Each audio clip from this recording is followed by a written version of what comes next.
So these are some preliminary results from a project that I started somewhat recently called Project Phobos, and I'll describe what the Phobos actually means.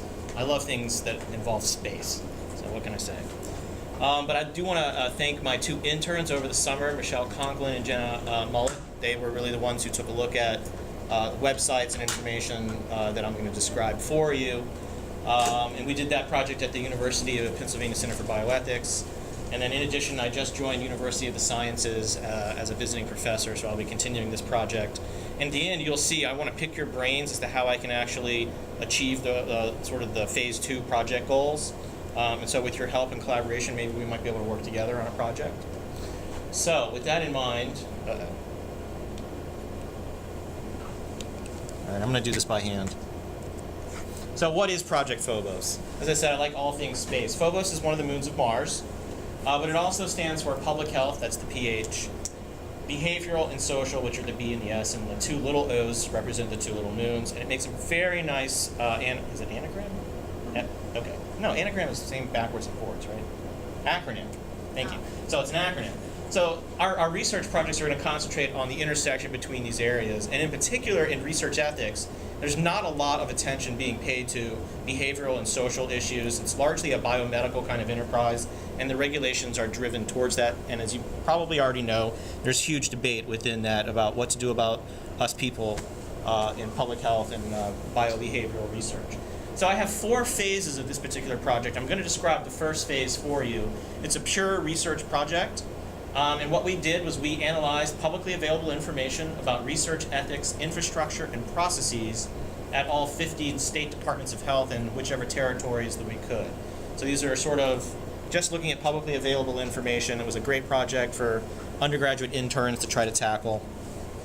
The rest of the 4 phases that I'd like to accomplish is next with the help of my colleague, Teresa Berger. She is my graduate research assistant at USP.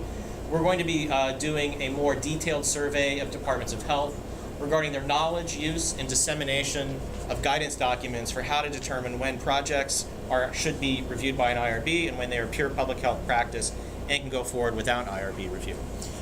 Phase 3, I do a little small business on the side. I'm going to hopefully be producing some educational and decision tools to help public health stakeholders actually make these determinations properly, based on evidence-based approaches in the literature. And then I actually think that taxpayers could benefit by having a national independent institutional review board solely focused on public health research. And I actually would like to put that together. And if any of you would like to serve on that, get in touch with me, and in 3 or 4 years we'll see how the project goes. So, a little bit of introduction.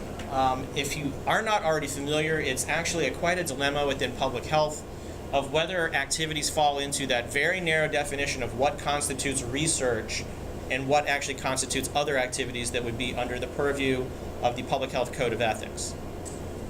And this can be particularly vexing. In my former life, I actually did this kind of determination for New Jersey. I was director of their Human Research Ethics program. Until I had to become a whistleblower, which is another whole story that I'm happy to share with you offline. It was very vexing because we didn't actually have really good criteria for how to determine, does this project meet the standard definition of research, or is this being done under the public health authority using scientific methodology, but not trying to contribute to a generalizable conclusion about public health methodology or programs. So a little bit of the shameless self-promotion. I decided that this was really kind of interesting. And in particular, given the bioterrorism sort of initiatives that were around a couple of years ago and are still ongoing, I decided to actually write this puppy up and was able to publish it in the one of the JAMA journals, Disaster Medicine and Public Health Preparedness. Not only is the issue itself very important for all public health stakeholders, but when you add in the fact that we have disasters where we have a very limited time frame, huge major impact, some of the activities that we may do may fall into the category of research, so we should have good processes for making sure that things that blur the line are well taken care of so that projects can go forward. There is guidance that can help you. The Council of State and Territorial Epidemiologists have produced a very excellent guidance document. I sent them an email saying, thank you, thank you, thank you. Your document has saved my job, made it a lot easier. The CDC also has guidelines that are a bit older, and they depend largely on investigator intent, which I actually don't like, because an investigator could just simply say it to their research ethics people, well, I don't intend this to be research, and therefore it doesn't require IRB review. And so that's the end of that story, which isn't good. The CSTE has a much more nuanced set of criteria for making the determination. So here's a lot of things that we don't know. We don't know how states and territories actually do distinguish research from practice. We know that they should, but we don't know what processes they use. We don't know who makes the determination. Is it the institutional official, someone high in the organization? Is it someone on the IRB? Is it the entire IRB? There's a whole lot of information we just don't know. We don't know to what extent people are aware of and use those guidance documents. We don't know how widely disseminated they are. And more importantly, we don't know what infrastructure, policies, and procedures exist for doing these sorts of things. So when much information is unknown, you assign a team to actually go about getting that information. And the first phase of our project was simply looking on websites, looking at the publicly available data that is from the Office of Human Research Protections. You can figure out who operates an IRB, who has a federal-wide assurance, and then get their website information and check it out. So using that public information, we've determined how many states and territories actually have an IRB and have a federal-wide assurance. And then we went to those websites and we looked for information specifically targeted towards how they determine research, how they determine practice. Here are our findings. Of the 50 states, 39 actually have IRBs. We don't know what the 11 are doing, and that's part of phase 2. One of the territories, I think there are 5 or 6 or 7 territories, one has an IRB. Of the 50 states, 44 have active federal-wide assurances, 3 territories do, which means they have an agreement with the federal government that says we're going to uphold the principles of good research. Several of them have inactive FWAs, and it's really not clear what the other sort of 1 or 3 or 4 territories are doing. 4 websites out of the 50 that we checked actually mention the CST guidance, so not a very widespread percentage. One's website mentions the CDC. 4 websites actually mention both, which is pretty good. And 13 have other information, whether it be a link back to regulations where you can check the definition of research, or they have other information that says, please call us, consult with us, and we'll figure out how to go forward.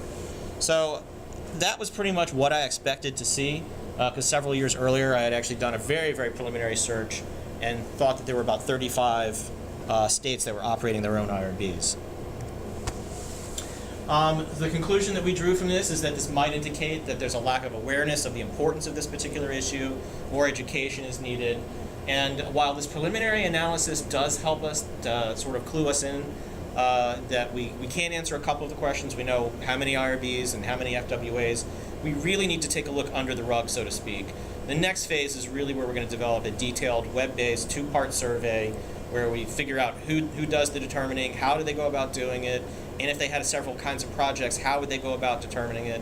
And from there, we should be able to use statistics. My hypothesis is that most states don't know what they're doing, and if they try to do what they're doing it probably haphazardly, and all of this is costing taxpayers a great deal of money. If you think, I'm going to try to create a benchmark of, each IRB member at a state Department of Health spends maybe 5 hours a month reviewing projects, going to IRB meetings, and if you take sort of baseline salary, and an IRB has an average membership of like 10 people, you're talking about maybe $30,000 a month that's being spent, and if it's not being done properly, why do it at all? Which is the reason why I'd like to form an IRB and do this and do it well. So we're going to be doing a mixed methods research, a part quantitative, part qualitative survey. Hopefully I'll be back in a year or 2, or maybe Teresa will be back in a year or 2 and can clue us in as to how our survey is going to go. These are very preliminary kinds of results. We're making our data publicly available on a Google site. If you just Google Project Phobos, you should be able to get there. It has all the information that you will ever need, and it will actually have this podcast uploaded probably sometime next week in case you have colleagues who are interested in the particular topic.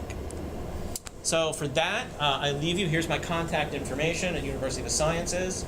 I am interested, as I said, in collaborations. I'm interested in finding out how I can actually fund Phase 2. So if you have ideas, I'd love to hear it. And with that, I will conclude and look forward to your remarks. And that's about it. Real quick and dirty. We do have a couple of minutes for questions, if there are any questions. Rose. I'm curious what you think is going on in the states that either have an IRB and don't have a federal-wide agreement, or states that have a federal-wide agreement but not an IRB. If they're following these federal guidelines but don't have IRBs, what is it that they're doing? To be quite honest, I don't know. And it really gives me pause. Because technically, they're receiving federal money. They're supposed to have a federal-wide assurance. You know, that's not good for any of the data that gets used at departments of health. I can tell you from my own experience, I know that our data was being given out like candy in New Jersey. They would give out 60,000 cancer registry bits of information when in fact they only needed 0.3%, and they just really weren't willing to do the matchups. So not too happy about things that are being done inappropriately. It's basically huge violations of people's privacy and confidentiality, which, as you know, is one of the largest issues in public health research ethics. I don't know what's going on. That's one of the questions that we hope to find out. And you should know that we're planning on getting a certificate of confidentiality to cover the research activities so that people will know that it's safe to talk to us. And if we find out that you're doing things wrong, we're not going to report you to OHRP. We're not police people, we're researchers. And we want to help the situation be better. So that's one thing I did want to sort of mention as a heads up. Good question. Other thoughts or questions? I'm seeing a lot of shaking heads. So have you all encountered this particular issue where you actually take a project to your IRB and they're like, we don't know if this is research, we don't know if this is practice, but we're going to go ahead and call it research just to be on the safe side. Do you find a lot of partnerships with universities that people kind of just default to, like, oh, well, we leave that up to this partner? Does that happen? So I actually think that state departments of health, having worked in one, should take ownership of their own research activities and should not rely on a university IRB. I can tell you from experience, we relied on a major academic medical center, and they did not have a clue about what public health was all about. They had a Department of Public Health, but they've only had one member on their IRB. They were largely set up for biomedical research. I would probably have less qualms if it were a more public health social behavioral institution that actually is aware of the fact that not all research that gets done is biomedical. I probably would have less qualms about that. I'd like to see state departments of health take ownership of the research they do. Yes? You mentioned you were also looking for resources. Yes. So if they didn't have an IRB, did they direct folks to some sort of training or NIH website or something that you have on collecting any data around that? To be quite honest, the training that's largely available is also largely geared towards biomedical IRBs. And the training that is out there on social behavioral, you either have to have a membership to what's called the CITI program, which is the Collaborative Institutional Training Initiative, and that's a paid program. I'm actually willing to bet that if I can get ASTHO, the American Society for Territorial Health Officers, or the CSTE to pony up a little bit of money, I could quickly and easily produce the training resources that they need that's based on the literature that's out there for a very reasonable price and make it freely available, which is what I'd like to do. We were talking about social justice earlier. I really think that if we can save taxpayers money, as much as I would like to make some money off of it all, I'd really like it to be more open access. I think that's one of the things that I run into is I work with a lot of grassroots organizations and people just aren't educated. They really just don't understand that. I mean, they understand confidentiality as far as like victim service and the data that they collect and that type of thing, but they really don't understand the concept. They feel like if they anonymize the data, they take off the identifiers, they can basically do whatever they want with it because it's their organization's data. Exactly. So I run into a lot of that where I really have to try to educate people on, okay, listen, if we're going to be part of the research team, we have to do things this way. And I just think people just don't have the understanding and the information because they don't have the same necessary education that you would get in an academic. They don't have IRBs and Exactly. And services let's in not Delaware even County. let's not even get into the sort of community-based participatory research where the education level is not even up that. Because that's where I work. Exactly. And that's what I do. And it's a Exactly. whole other- And I have actually heard, there's actually some researchers that I know that are doing research on the research ethics of using community-based participatory people to go out and recruit research subjects and the things that they will do. It's sort of an observational trial. Very interesting. There you have therapeutic, quote-unquote, misconception, misrepresentation, all of your classic biomedical research ethics issues that are being put now into sort of public health and programs where people are going out there and they want people to enroll in their research, and it's a problem. So it's a huge learning curve, I Well, think. and there is no central IRB. There is no one to go to regulate this. Even No. if you wanted to try to regulate it, you really have to do it. You have to be self-regulated. And a lot of these agencies just don't have that understanding to do that. So that's the idea, is where Project Phobos hopefully will produce resources for that. So hopefully in 3 or 4 years we'll come back and have more to report. I used up all my time? Yeah, we did great. Thank you. Great, thank you. Feel free to, I can pass out cards or something, or you can contact me.